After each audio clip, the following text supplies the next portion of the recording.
नमस्कार दोस्तों, इस वीडियो में हम वैभव सिंह को क्रिकेट फैंस पर नाराज होते देखेंगे और ये भी जानेंगे कि उनकी नाराजगी की क्या वजह है। वहां फिलिस्तीन में अगर सुसाइड बॉम्बर भी मर गया, बलात्कार करने वाला यहूदी महिला के साथ बलात्कार करने वाला भी अगर इंसान मर गया, तो उसके लिए हिंदुस्तान में, बांग्लादेश में, पाकिस्तान में रहने वाला मुसलमान अपनी डीपी से लेकर के, अपना स्टेटस से लेकर के, अपना फेसबुक से लेकर के, ट्विटर से लेकर के, कोई सोशल मीडिया छोड़ता नहीं है जहां पे वो अपना रोना नहीं मचाता है। जो है आपके यहाँ पे सामूहिक बलात्कार रोज हो रहे हैं, पिछले 6 महीने से हो रहे हैं। आपके यहाँ पे हत्याएं हो रही हैं, मर्डर्स हो रहे हैं, संतों को उठा करके जेल में डाल दिया जा रहा है, मार दिया जा रहा है, मूर्तियां तोड़ दी जा रही हैं, मंदिरों को आग लगा दी जा रही है। क्रिकेट से पेट नहीं भरता इस देश का। पैदा होते हैं क्रिकेट खेलना शुरू करते हैं, मरते दम तक जो क्रिकेट देख देख करके मरते हैं। इनके लिए क्रिकेट इंसानों की जान से ज्यादा इंपॉर्टेंट हो चुका है। उसके बाद कहते हैं आप एग्रेसिव क्यों हो जाते हैं। सोच के देखिए जरा आप एक बार, बांग्लादेशी हिंदू महिलाओं के ऊपर इनके मुंह से आवाज नहीं निकल रही। बांग्लादेश की बच्चियों के साथ बलात्कार हो रहे हैं, हिंदू बच्चियों के साथ, उसके ऊपर इनकी आत्मा नहीं रोती। देवी की मूर्तियां तोड़ी जा रही हैं, मंदिर गिराए जा रहे हैं, जलाए जा रहे हैं, आग लगाई जा रही है, उसके ऊपर कहीं कोई चर्चा नहीं होगी, कहीं कोई डिस्कशन नहीं होगा। उसके ऊपर मतलब हाथों में मेहंदी लग जाती है इनके कुछ लिखते हुए। जुबान पे T20 वर्ल्ड कप चल रहा है, तो कभी चैंपियंस ट्रॉफी चल रही है, तो कभी IPL चालू हो जाएगा, तो फिर कुछ चालू हो जाएगा। मतलब पूरे देश को जो है टक्की बत्ती के पीछे लगा रखा है। 70% टाइम साला वो क्रिकेटर्स के पीछे भागता है, मैचेस के पीछे भागता है। जब कितना क्रिकेट खेलना है मुझे समझ में नहीं आता है। पैदा हुए प्लास्टिक के बैट से खेले, बड़े हुए लकड़ी के बैट से खेले, फिर जब खेल नहीं सकते हैं तो फिर देखना शुरू कर दिया। देखते देखते साला 30 साल, 40 साल, 50 साल के हो गए, लेकिन क्रिकेट से पेट नहीं भर रहा। दुनिया में आग लगी हुई है, यूक्रेन में वॉर चल रही है, इजराइल, हमास, हिजबुल्लाह, ईरान, ये सब चल ही रहा है साल भर से, 1.5 साल से। आपके बगल में आग लग गई, बांग्लादेश में शुरू हो गया। साला क्रिकेट से पेट नहीं भरता इन लोगों का। जिस दिन जिहादी इनके घर में भी घुसेंगे ना, वो भी देख करके सोचेंगे कि साले ये किस टाइप के लोग हैं। इनके घर में हम घुस गए, उसके बाद भी टीवी नहीं छोड़ रहा है, क्रिकेट खेल देख रहा है बैठ के। उसके बाद इनको ये गलत फहमी है ना, ये जो पश्चिम बंगाल में बैठे हुए लिबरल्स हैं, सो कॉल्ड, कलकत्ता में जो शाम को पार्क स्ट्रीट में जाके बैठ के विस्की पीते हुए, हाथ में पाइप लेकर के जो ज्ञान पेलते हैं ना, इन सबको बता देता हूं मैं, ये जो बांग्लादेश में हो रहा है, ये तुम्हारे यहाँ होते हुए समय नहीं लगेगा, ये त्रिपुरा में होने में समय नहीं लगेगा, ये असम में होते हुए समय नहीं लगेगा। ये हर जगह होगा। और फिर तुम भाग करके आओगे यहाँ रिफ्यूजी बन के, इसी उत्तर प्रदेश और बिहार में रिफ्यूजी बन के आओगे। बांग्लादेश में हिंदू मरते हैं, कल के मरते आज मर जाए। मोहम्मद यूनुस सबको एक ग्राउंड में इकट्ठा करके पेट्रोल डाल के आग लगा दे सारे हिंदुओं को, इस देश के हिंदू को, तब भी क्रिकेट से ज्यादा उसकी फिक्र नहीं होगी। मैं शर्त लगाने को तैयार हूं इस बात पे। किस नाम पे? कि अगर कहीं मैंने उनके बारे में बोला तब तो मैं क्रिमिनल हो जाऊंगा ना। इन जाहिलों के लिए मैं क्या बात करूं, आप मुझे बताइए। मैं व्यथित हो जाता हूं सोच के। वहां पे कई बार मैं के सामने, कॉलेजों के सामने, यूनिवर्सिटियों के अंदर जमीन के ऊपर भारत का, अमेरिका का और इजराइल का झंडा बना दिया गया है। अब जो भी बच्चे, चाहे स्कूल के हों, चाहे कॉलेज के हों, चाहे यूनिवर्सिटी के हों, वो उसके ऊपर से जूता पहन के जा रहे हैं, आ रहे हैं। चौक चौराहों पे लगा दिया गया है। तो ये सारे जिहादी जो है इंडियन हाई कमीशन ढाका पहुंच गए प्रोटेस्ट करने कि भारत मतलब वो चीज चाहते हैं कि हम हिंदुओं को रेप करेंगे, हम हिंदुओं का बलात्कार करेंगे, इनका सामूहिक बलात्कार करेंगे, इनको मारेंगे, इनके घरों पे कब्जे करेंगे, इनके मंदिर जलाएंगे, देवी देवताओं को मूर्तियां तोड़ेंगे। उसके बाद तुम इसके बारे में बात तक नहीं करोगे। अगर बात करोगे तो हम तुम्हारे हाई कमीशन आकर के प्रोटेस्ट करेंगे। और जब प्रोटेस्ट कर रहे हैं, तुमको पानी कौन पिला रहा है? वही फौज, वही पुलिस जो वहां की लोकल, वो इन जिहादियों को, सड़क छाप, मदरसा साहब जितने भी हैं, ये इनको पानी पिला रही है। ये चल रहा है भाई। और वो क्यों नहीं करें? जब आपको फर्क नहीं पड़ता है तो वो तो अपना एक सेंस ऑफ एंटाइटलमेंट तो वो फील करेंगे। भाई ये तो हमारा अधिकार है। जब 90% नहीं बोल रहे हैं, 95% हिंदू नहीं बोल रहे, तो ये 5% क्यों बोल रहे हैं?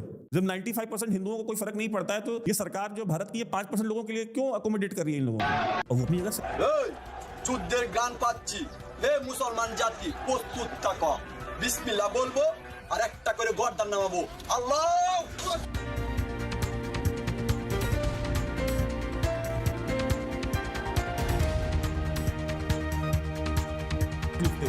जुबान में छाले पड़ जाते हैं बोलते हुए।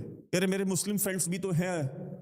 ये आर्गुमेंट भी सुना है मैंने। एक हमारे दर्शक है, उन्होंने फोन किया था मुझे, उन्होंने बताया कि वैभव जी, मैंने डाला था अपने एक व्हाट्सएप ग्रुप में आपका वीडियो, मेरे उसमें कुछ 30-40 लोगों का, हमारा जितने भी लोगों का उनका ग्रुप था, बोले उसमें एक मुसलमान था, तो सारे मेरे बाकी के जो 99% जो हिंदू दोस्त है, उन्होंने मुझे मिलकर गालियां दी हैं कि तुम कितने जाहिल इंसान हो, तुम इस ग्रुप में इस तरह की सांप्रदायिक चीजें क्यों डाल रहे हो। ये सांप्रदायिक चीजें हैं। हिंदू महिलाओं की इज्जत की बात करना, उनके सम्मान की बात करना सांप्रदायिकता है इस देश में। मुसलमान का दिल दुख जाएगा। मुसलमान का दिल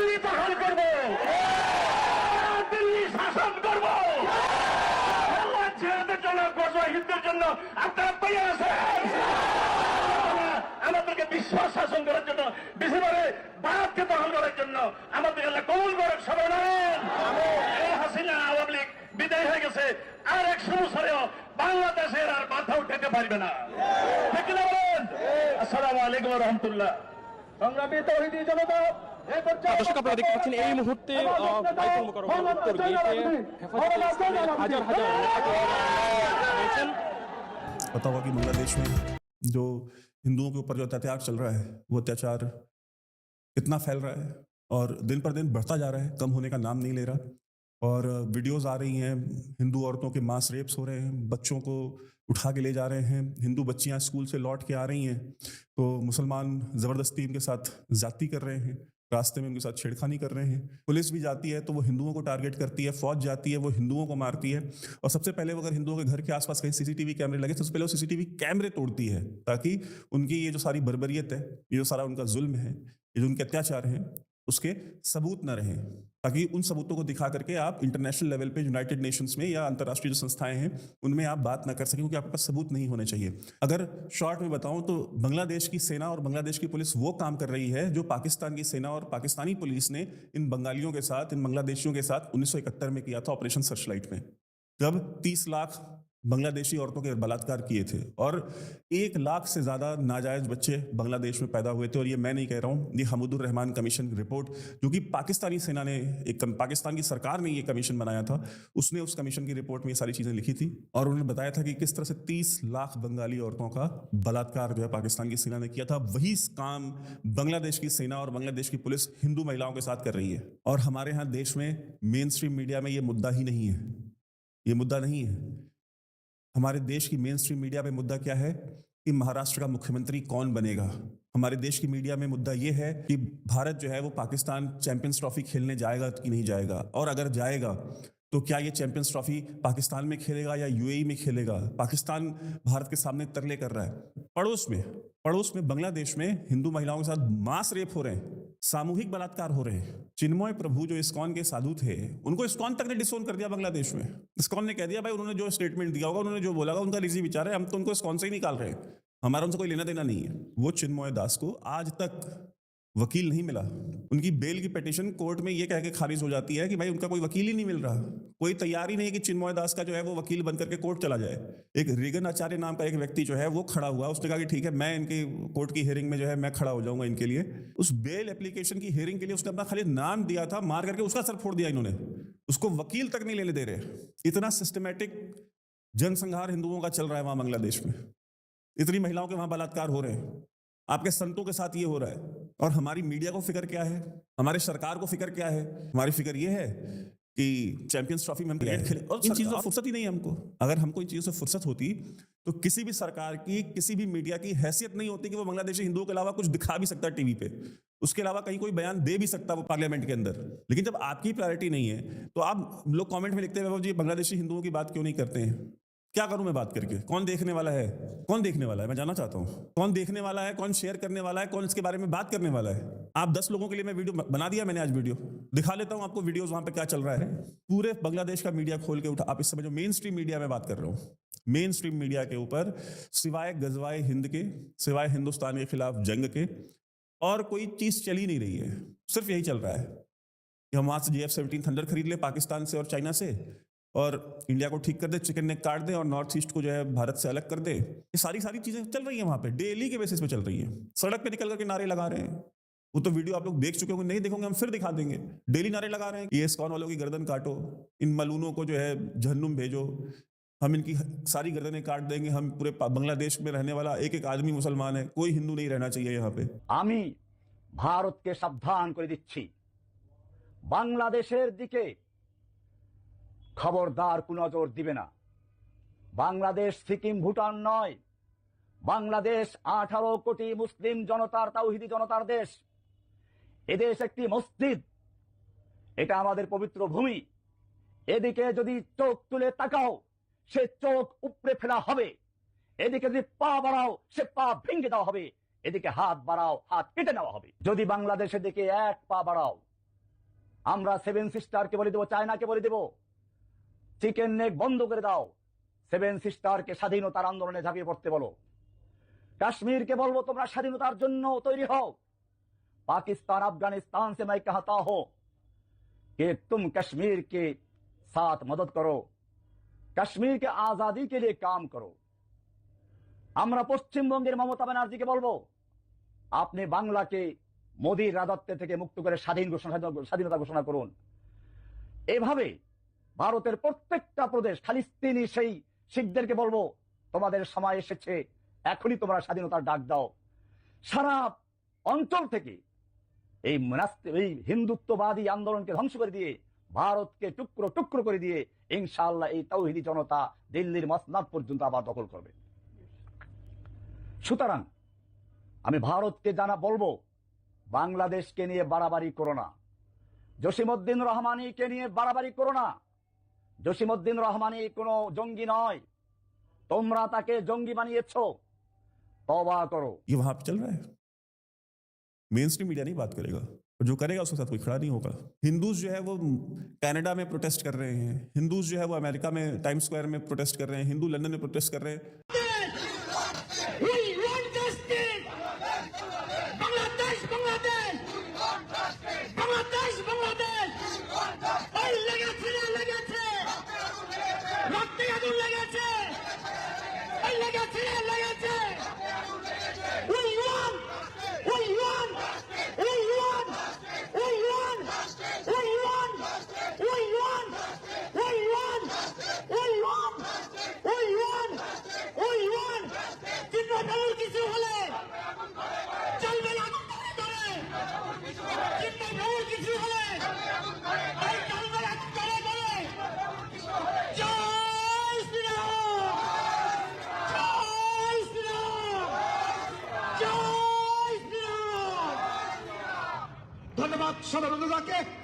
बांग्लादेश का जो कॉन्सुलेट है वहां पे अगरतला में, वहां पे जाकर के वहां बंगाली हिंदुओं ने जो है वो प्रोटेस्ट किया। बट बाकी इस देश में कौन प्रोटेस्ट कर रहा है? कौन दिख रहा है आपको? कौन दिख रहा है इसके बारे में सोशल मीडिया पे लिखते हुए? कौन हिंदू है आपका रिश्तेदार? मुझे बस का नाम बताइए कि जो इसके बारे में लिख रहा हो, व्हाट्सएप पे स्टेटस लगाता हो, फेसबुक पे लिखता हो, ट्विटर पे लिखता हो। यही आपकी हरकतें हैं, इसीलिए आपकी हालत है। डंके की चोट पे बोल रहा हूं। वहां हमारे इश्यूज वो नहीं है, आप समझिए। बांग्लादेश की ये मोहम्मद यूनुस की जो सरकार है, जमाते इस्लामी वाले जो सारा जुल्म ज्यादती कर रहे हैं, और इनके जो यंग लीडर्स हैं, छात्र शिविर वाले, जिहादी जितने भी हैं, जो ये महिलाओं के बलात्कार कर रहे हैं पुलिस और फौज के साथ मिल करके, ये चाइना जा रहे हैं, इनका डेलीगेशन चाइना जा रहा है। चाइना क्या सीखने जा रहे हैं? क्या करने जा रहे हैं चाइना? उनको रियलाइज हो गया कि अब तो अमेरिका में तो ट्रंप की सरकार आ गई है, तो हमको यहाँ सस्टेन करने के लिए, और ट्रंप 19 या 20 जनवरी को जो है वो राष्ट्रपति पद की शपथ ले लेंगे, तो 19 या 20 जनवरी तक चल करके चाइना में चाइनीज कम्युनिस्ट पार्टी के साथ अपनी सांठगांठ कर ली जाए अच्छे से। एक बार वो हो गई तो अगर ट्रंप भी आया तो हम सस्टेन कर सकते हैं, क्योंकि हमको चाइना का सपोर्ट मिल जाएगा। ये वास्तविकताएं हैं। वहां पे रिफॉर्म कमीशन बनाया मोहम्मद यूनुस ने। रिफॉर्म कमीशन यानी कि जो रिफॉर्म करेगा अलग अलग जो गवर्नमेंट बॉडीज हैं, अलग अलग मंत्रालय जो हैं, अलग अलग विभाग जो हैं, उनके अंदर क्या क्या बदलाव होने हैं, सबको नया किया जाए, क्योंकि शेख हसीना के टाइम पे तो सब खराब था। तो जो रिफॉर्म कमीशन बने हैं, पढ़ के बता दे रहा हूं आपको, सुन लीजिए। संविधान में जो सुधार किए जाएंगे, उसमें जो लोगों की कमेटी बनाई गई है, उस कमेटी में 100 के 100% मुसलमान है, कोई नॉन मुस्लिम नहीं है। हिंदू भी नहीं, हिंदू भी नहीं, सिख भी नहीं, जैन भी नहीं, बौद्ध भी नहीं, कोई नहीं। भाई साहब ऐसा नहीं कि वहां पे जैन और ईसाई नहीं है। सिविल एडमिनिस्ट्रेशन में 100 के 100% मुसलमान, कोर्ट्स में, जुडिशरी में, न्यायपालिका में सारे के सारे मुसलमान, पुलिस में सारे के सारे मुसलमान, इलेक्टोरल रिफॉर्म्स, चुनाव की प्रक्रिया सब मुसलमान, एंटी करप्शन, भ्रष्टाचार विरोधी जो सुधार हो रहे हैं 100 के 100% मुसलमान, स्वास्थ्य में, हेल्थ में 100 के 100% मुसलमान, लोकल गवर्नमेंट